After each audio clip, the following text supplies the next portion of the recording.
Assalamualaikum warahmatullahi wabarakatuh. Sunan Gunung Jati atau yang bernama asli Syarif Hidayatullah ini memanfaatkan pernikahan sebagai media penyebaran agama Islam. Hal itu sejalan dengan pendapat M. C. Rickleffe dalam buku Sejarah Indonesia Modern tahun 1200 sampai tahun 2004, yang mengatakan bahwa jalinan pernikahan menjadi salah satu cara efektif untuk menyebarkan ajaran Islam. Sunan Gunung Jati sendiri tak hanya memiliki seorang istri, melainkan ada 6 istri. Syekh Syarif Hidayatullah atau Sunan Gunung Jati mempunyai tugas menyebarkan dakwah di daerah Cirebon. Dalam buku sejarah dikisahkan Sunan Gunung Jati membantu Pangeran Cakrabuana menyebarkan ajaran Islam ke pelosok-pelosok wilayah Cirebon dan mendatangi setiap desa dengan tujuan memperkenalkan ajaran Islam. Saat melakukan perjalanan dakwah ke desa-desa itulah, Sunan Gunung Jati menemukan cinta pertama seorang gadis desa yang cantik di kebun cempaka putih milik Ki Gedeng Babadan. Kisah ini dituliskan dalam naskah Mertasinga Pupuh. Sunan Gunung Jati muda pamit melanjutkan perjalanannya ke arah barat, di mana dia menjumpai pohon cempaka Ki Gedeng Babadan yang semula layu terkena penyakit. Ki Gedeng Babadan sangat kesal hatinya melihat tanaman-tanaman yang akan mati itu. Barang siapa yang bisa menolong tanamanku yang kering ini dan dia bisa membuatnya sehat kembali menjadi segar seperti semula, maka anakku yang cantik jelita akan kuberikan kepadanya. Dia juga akan kuangkat, kujunjung menjadi junjunganku, ujar Ki Gedeng Babadan. Sesaat kemudian, Ki Gedeng melihat anaknya datang membawa sebuah baju berwarna kuning. Ayah, aku telah menemukan baju ini, lihatlah ini kubawa bagus sekali warnanya kuning dan juga baunya harum, ujar sang anak.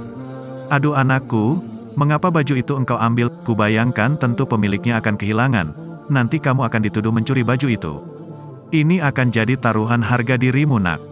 Pemiliknya tentu akan segera menyusul, karena di sini tidak ada yang memiliki baju seperti itu. Dari mana kamu mendapatkan baju itu? Tanya Ki Gedeng Babadan. Ayah, baju ini kuambil dari kebun cempaka putih. Baju ini tergantung pada salah satu pohon tersebut. Adapun keadaan tanaman-tanaman itu telah pulih kembali, semuanya telah sehat kembali seperti didukuni, jawab putrinya. Mendengar berita tersebut dari anaknya, Ki Gedeng lalu keluar dengan cepat untuk memeriksa tanamannya yang telah pulih seperti sedia kala. Tidak berselang lama, Sunan Gunung Jati muda datang kembali ke kebun cempaka itu untuk mencari bajunya. Tetapi baju tersebut tidak kunjung ditemukan. Lalu Ki Gedeng dan putrinya menyambut Sunan Gunung Jati. Tuan yang bercahaya indah, kuserahkan hidup dan mati hamba kepada Tuan. Hamba inilah yang mempunyai anak perempuan yang mempunyai kesalahan telah mengambil baju Tuan, ujar Ki Gedeng Babadan. Janganlah risau hatimu, dirimu kumaafkan dan kalau ada kerelaan bapak, anakmu kuminta untuk kuperistri, jawab Sunan Gunung Jati. Terserah kehendak Tuan, apabila Tuan berkehendak anak dusun dan buruk ini, sahur Ki Gedeng Babadan. Sunan Gunung Jati pun menerima putri Ki Gedeng Babadan, dan saat itulah untuk pertama kalinya dia mempunyai istri dengan nama Nyai Babadan. Asteris mengutip biografi dan profil tokoh terkenal di dunia, Syarif Hidayatullah mewarisi kecenderungan spiritual dari kakek buyutnya, Jamaluddin Akbar Al-Husaini. Karenanya, ketika telah selesai menimba ilmu di pesantren Syekh Datuk Kafi, ia meneruskan belajar agama ke Timur Tengah. Dalam Babat Cirebon menyebutkan, ketika Pangeran Cakrabuana membangun kota Cirebon dan tidak mempunyai pewaris, maka sepulang dari Timur Tengah Syarif Hidayatullah mengambil peranan membangun kota dan menjadi pemimpin perkampungan muslim yang baru dibentuk itu setelah uwaknya wafat. Memasuki usia dewasa, sekitar tahun-tahun 1470 sampai tahun 1480, ia menikahi adik dari Bupati Banten saat itu, Nyai Kawunganten. Dari pernikahan ini lahirlah Ratu Wulung Ayu dan Maulana Hasanuddin. Maulana Hasanuddin inilah yang kelak menjadi Raja Banten pertama. Nyimas Kawunganten merupakan istri Sunan Gunung Jati kedua asal Banten. Dari perkawinan keduanya kelak melahirkan Hasanuddin yang kemudian dinobatkan menjadi Sultan Banten pertama. Kisah mengenai perkawinan keduanya dikisahkan dalam beberapa naskah Cirebon dengan singkat dan jelas. Kisah perkawinan tersebut dimulai dari kunjungan Ratu Kerawang kepada Sunan Gunung Jati yang kebetulan dalam kunjungan tersebut beliau membawa serta Nyimas Kawunganten yang kala itu sedang cantik-cantiknya.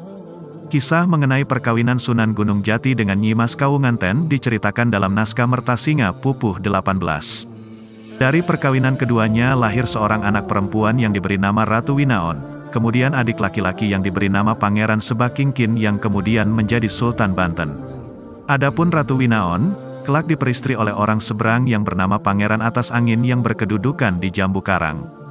Dalam sejarah, Pangeran Sebakingkin ini mempunyai nama lain Hasanuddin. Raja Banten inilah yang kelak menaklukkan Pajajaran dibantu oleh anaknya Maulana Yusuf. Adapun Putri Winaon kelak mengikuti suaminya ke seberang yaitu ke Pulau Sumatera di daerah yang disebut Atas Angin, Jambu Karang. Daerah tersebut sekarang identik dengan daerah Bengkulu, ada juga yang mengatakan daerah Sumatera Barat Minang. Menikah dengan Nyi Mas Pakungwati. Wilayah Cirebon menyimpan sejarah panjang penyebaran ajaran Islam di Indonesia, khususnya di Pulau Jawa. Sejumlah tokoh besar Islam di tanah air lahir di Cirebon, dikenal sebagai para wali.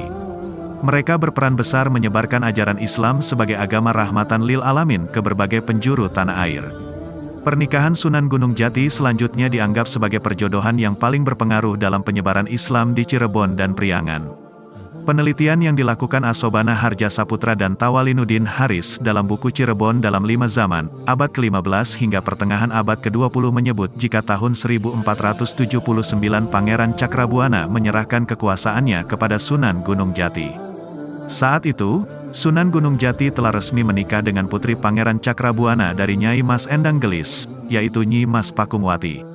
Setelah mendapat kedudukan sebagai penguasa Cirebon, Sunan Gunung Jati segera merubah bentuk pemerintahannya menjadi kerajaan Islam. Perubahannya dilakukan untuk memperkuat kekuatan Islam di tanah Sunda dan menyebarkannya keluar Cirebon. Selama pernikahannya dengan Nyi Mas Pakungwati juga Sunan Gunung Jati diangkat sebagai wali oleh Dewan Wali, menggantikan Sunan Ampel yang telah wafat. Tidak dijelaskan dengan pasti berapa putra dan putri yang diperoleh Sunan Gunung Jati pada pernikahannya ini, tetapi banyak di antara mereka yang wafat sebelum meneruskan dakwah sang wali. Syarifah Baghdadi atau Nyi Rara Jati dan Putri Ong Tien Nio setelah kembali dari Banten, Sunan Gunung Jati mulai menyebarkan Islam di Cirebon dan sekitarnya. Ia kemudian bertemu dengan Syekh Datuk Kafi, dikenal juga sebagai Syekh Nur Jati, salah seorang penyebar Islam pertama di Cirebon. Keduanya saling belajar, dan sama-sama menyebarkan ajaran Islam di Tatar Sunda. Dimuat dalam buku Jawa Barat dalam 5 lembaga karya Edi S. Ekat Jati, diceritakan 3 tokoh penting dari Arab yang menyebarkan Islam di Cirebon, yakni Syarif Abdurrahman, Syarif Abdurrahim, dan Syarifah Baghdad. Mereka adalah saudara kandung, putra dan putri dari Sultan Baghdad. Mereka diperintah untuk berlayar ke Pulau Jawa oleh sang ayah. Di Cirebon ketiganya berguru kepada Syekh Nur Jati dan diperkenalkan dengan Pangeran Cakrabuana, pendiri Cirebon, tulis Bambang Setiabudi dalam Masjid Kuno Cirebon. Kedua putra Sultan Baghdad kemudian mendirikan masjid masing-masing sebagai basis penyebaran ajaran Islam mereka. Sementara itu saudara perempuan mereka, Syarifah Baghdadi, menikah dengan Sunan Gunung Jati. Ia pun turut membantu penyebaran agama Islam bersama saudara dan suaminya. Pengaruh Tiongkok sendiri sebenarnya sangat kental terasa di Cirebon. Banyak bangunan masjid yang dipenuhi oleh ornamen Tiongkok, seperti keramik, piring, dan kerajinan khas Tiongkok lainnya. Hal itu cukup memperkuat bukti adanya hubungan yang kuat antara Sunan Gunung Jati dengan etnis Tionghoa. Nyi Tepasari atau Rara Tepasan. Perjodohannya kali ini banyak disebut sebagai proses legitimasi dan persebaran Islam ke wilayah yang lebih luas. Dalam naskah Kuningan Sunan Gunung Jati menikah dengan putri Nyi Gedeng Tepasan, yang juga cucu dari Raja Majapahit Sri Enjrehrah, Rara Tepasan. Naskah Kuningan tidak menjelaskan siapa sebenarnya tokoh bernama Sri Enjrehrah ini. Dalam beberapa literatur disebutkan bahwa pada masa Sunan Gunung Jati bertemu dengan Rara Tepasan, akhir abad ke-15, kekuasaan di Majapahit dipegang oleh Raja Singhawikrama Wardana. Dari pernikahannya ini Sunan Gunung Jati dikaruniai 2 orang anak, yakni Ratu Ayu dan Pangeran Pasarean, yang kelak menurunkan Raja-Raja Karbon di kemudian hari. Itulah 6 nama istri Sunan Gunung Jati sang penyebar Islam di tanah Sunda. Assalamualaikum warahmatullahi wabarakatuh.